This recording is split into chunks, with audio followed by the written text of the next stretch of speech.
letrarekin... Danborra, esango dut. Niri umetan asko gustatzen zitzaidan danborra jotzea. Eta beti eramaten nuen kalera. Toki guztietan jotzen nuen. Rapetaplan... Etxekoak kokoteraino zeuden, baina ni ez nintzen isiltzen. Gaur egun, bateria jotzen dut musika talde batean. B letrarekin... Basakabi jatetxea, esango dut. Txikitan, Basakabi jatetxean ospatzen nuen urtebetetzea familiakoekin. Niri asko gustatzen zitzaizkidan hango kroketak. Eta platerka handi bat eskatzen zuten niretzat bakarrik. Haze poza!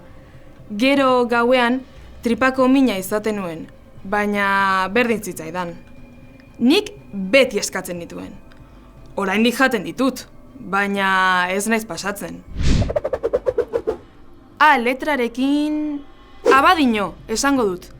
Aita Abadinokoa da, eta txikitan udan askotan joaten ginen ara. Gauean kalean jolasten ginen.